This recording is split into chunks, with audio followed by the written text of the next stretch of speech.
बोलो ज़िंदगी के दर्शकों, आप सबों को होली की शुभकामनाएं। 3 साल बाद कोरोना का जो असर रहा, सो इस बार कुछ राहत में है लोग और उम्मीद है कि होली आप सबों की अच्छी मनेगी।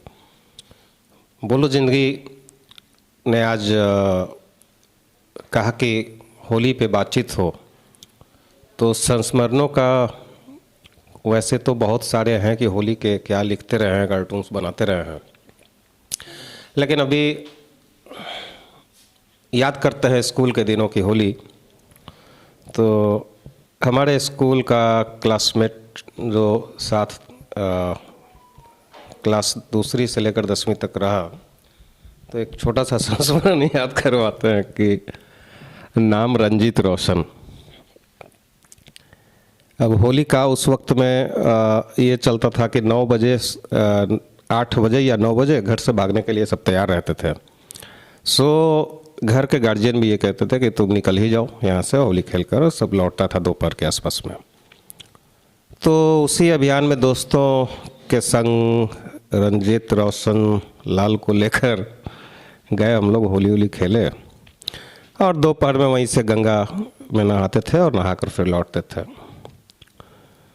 तो हुआ कि हम रह गए उस इलाके में जहाँ तमाम दोस्त लोग हर साल इकट्ठा होते थे, और रंजीत लौट गया अपने घर स्नान करके। अब पहली बार एक तो अपने जहन में जो है वो कि पहली बार और ठंडाई का भांग हम एक ही बार खाए लाइफ में, और उसके बाद फिर कभी नहीं खाए, उसका जो असर हुआ। सो रुक जाना पड़ा हमको वहाँ, और हमको लगता है कि 4-5 बजे के आसपास जब अबीर का टाइम होता है तो होता था कि भाई अब 2 बजे तक आइए, स्नान कीजिए, और फिर शाम को अबीर का टाइम होता है। सो देर हुई और लौटते लौटते 5 बजा, तो कोई 5-6 जो साथी के थे, तो उन लोगों ने कहा कि चलो घर तक छोड़ देते हैं। तो वो सब रंग में पुते हुए लोग, किसी का शक्ल दिखाई नहीं दे कि असल शक्ल क्या है। सो उसी रास्ते के बीच में रंजीत लाल का घर पड़ता था। तो उसने बोला कि अरे चलो फिर से बधाई देते हैं। तो नीचे से अब भांग खाए हुए था सब। अब वो सड़क किनारे, उसे खिड़की थी फर्स्ट फ्लोर पे, और वो बैठा हुआ था खिड़की पे। उसकी फैमिली बड़ी, चाचा, तीनों चाचा, पिताजी, सब लोग बैठते थे एक साथ वहीं। तो नीचे से ये लोग बुलाया कि रे रंजित उतर नीचे। उसको दिखाई नहीं दिया कि कौन सा बुला रहा है, दोस्त ही बुला रहा होगा। और जैसे उतरा तो सब पोता उसको पूरी तरीके से। अब वो पहचान ही नहीं रहा है कि कौन है ये लोग। तो ऊपर गया, उसके पिताजी पूछे कौन था जी, कौन लफंदर सब है सब। तो हम नहीं पहचाने पापा। तो नहीं पहचाने तो तुम्हारा नाम कैसे जानता है ये। और आकर फिर से इस तरीके से किया। बेचारा पिटाई उटाई खाया वो कि ऐसे ऐसे दोस्त रखता है, दोस्ती रखते हो। सो शाम को आया वो कहने कि देखो ना, आज तक ऐसा हुआ नहीं है। कौन 5-6 लफंदर सब था, मेरा नाम लेकर बुलाया और पूरा पोत पात किया। और जो नया कपड़ा पहने थे वो 3 बजे पहन लिए थे, पूरा रंग हो गया। तब हम बताया कि देखो ये टोली वही थी यार, वही राकेश था, रति था।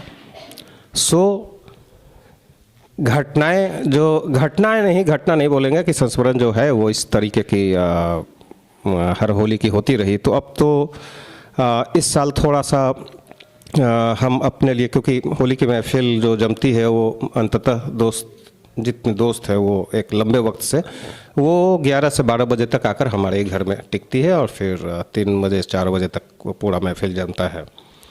सो इस बार थोड़ी सी एक उदासी रह जाएगी कि एक उस पूरे महफिल में जो 10 साल सजता रहा, हमारे बहुत क्लोज के मित्र रहे, यहाँ के बेहतरीन क्राइम रिपोर्टर रहे विनायक विजेता जी। सो इस बार वो उपलब्ध नहीं होंगे, ये कोरोना के वक्त में, कोरोना के कारण वो चल बसे। लेकिन फिर भी ये अफसोस तो रह जाएगा, लेकिन उनकी याद करते हुए होली का वो माहौल हम लोग बनाए रखेंगे। उम्मीद करते हैं कि हम भी अच्छे से खेलें, लोगों से मिले जुले बात करें, और जो होली का के रंग हैं, जो मुस्कान है, वो कायम रखें। और हमारे पाठक, बोलो ज़िंदगी के पाठक, वो लोग भी अति उत्साह से खेले होली। बस आज इतना ही।